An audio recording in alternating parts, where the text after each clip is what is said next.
আম্মা খা কে কে খাবে আম্মা খা। আজকে রবিবার, তো আজকে তো একটু স্পেশাল খাওয়া দাওয়া হওয়া চাই, তাই না?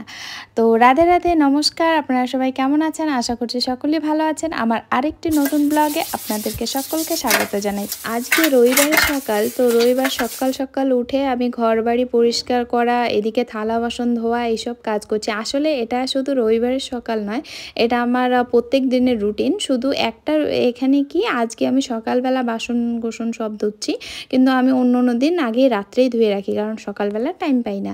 তো আমার বাসন গোসন সব ধোয়া হয়ে গেছে। এখন আসলাম রান্নাঘরে এখানে আমি চাটনি করছি, নারকেলের চাটনি। তার জন্য ফোড়ন দিচ্ছি সর্ষে, আর এখানে কারি পাতা দিলাম, সেটা দিয়ে ফোড়ন করছি। তো আমার মা জেঠিমারা বলতেন, সে তুমি যত বড়লোক ঘরেরই মেয়ে হও না কেন, তোমাকে ভাতের হাঁড়ির গলা ধরতে হবে, মানে রান্নাঘরে ঢুকতেই হবে। তো আমি এইদিকে ধোসা বানানোর জন্য তাওয়াটাকে সেট করে নিলাম।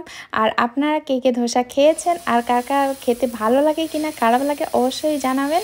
আর আজকে আমি বানাচ্ছি সবুজ মুগ ডালের ধোসা। এই ধোসাটা বানাতে বেশি কষ্ট হয় না, এটা 24 ঘন্টা রেস্টে রাখতে লাগে না। এটা মাত্র 6-7 ঘন্টা মতো চাল আর ডালটাকে ভিজিয়ে রাখলেই এটা রেডি হয়ে যায় ইনস্ট্যান্ট। আর এইটা হচ্ছে আজকে আমি বানাচ্ছি অনিয়ন ধোসা। আজকে আমি কোনো রকমের মশলা ধোসা বানাচ্ছি না। আসলে মশলা ধোসাটা আমি খুব কমই বানাই, অন্য রকমের ধোসা বানাই আর কি। তো আজকে অনিয়ন ধোসাটা বানালাম।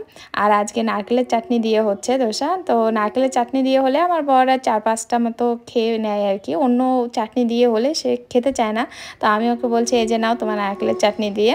তো আজকে আমি অন্যরকম সাম্বার বানাইনি, শুধু আজকে চাটনি দিয়ে ধোসাটা বানিয়েছি। সাম্বার বানালে লেট হয়ে যেত, আজকে এমনিই দেরি করে উঠেছি। এরপরে আমার বর ধোসা খেয়ে গিয়েছিল বাজারে। তো বাজার থেকে খরচা করার সাথে সাথে একটা কাঁচা আমও নিয়ে এসছে বড় দেখে, বলছে কি আজকে না আম মাখা খাবো। তো আমি এইদিকে সর্ষে আর লঙ্কা বাটা নিয়ে এসে গন্ধ শুনছি, কত সুন্দর গন্ধ সর্ষে বাটার। আর আমার বর বলছে, তুমি এখান থেকে দূর হাঁটো, আমাকেও দেবে না, কারণ আমার তো খাওয়া যাবে না। তো পুরো মেখে একদম খাচ্ছে। আমার তো দেখে একদম জিভে জল চলে এসেছে। আমি ওকে রিকোয়েস্ট করছি, একটু দাও না আম্মা খা, একটু খাবো। তো একটুখানি দিয়েছে, 1 চামচ মতো খেয়েছি, খেয়ে ওইটুকুই শান্তি। তারপরে ও সব কিছু শেষ করে দিয়েছে। আজকে ওর অর্ডার হচ্ছে যে আজকে দই আর কাঁচা লঙ্কা বাটা দিয়ে ও চিকেন কষা খাবে। তো একটুখানি চিকেন কষা নামিয়েছি, আর একটুখানি আমি ঝোল করেছি চিকেনের। তো এই দেখো, এই লোকটা এরকম লোক, যেখানেই মানে যখনই চান্স পাবে সেখানে বসে যায় ল্যাপটপ নিয়ে কাজ করার জন্য। রবিবার শনিবার কোনো কিছু নেই।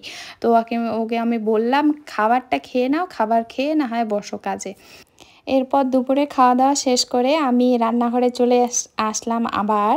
আজকে একটা স্পেশাল কিছু বানাবো, সেটা হচ্ছে ক্যারামেল প্যানকেক। তো আমি শুধু রবিবার জন্য না, আমি প্রত্যেক দিনে মানে বিকেলবেলা কিছু একটা করে বানিয়ে রাখি, যেটা আমার বর এসে খায়। আরও ঘরে ঢুকেই দরজা খুলেই আগে বলে, আজকে আমার জন্য কি বানিয়ে রেখেছো। ওর একটা অভ্যাস হয়ে গেছে।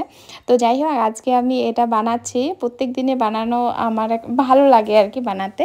তো আজকে এটা আমি প্রথম বানিয়েছি, প্রথম দিনে বানানোতে একদম পারফেক্ট রেডি হয়ে গেছে। তো আজকের ব্লগটা এই পর্যন্তই। সবাই ভালো থাকবেন, সুস্থ থাকবেন, আবার দেখা হবে, টাটা।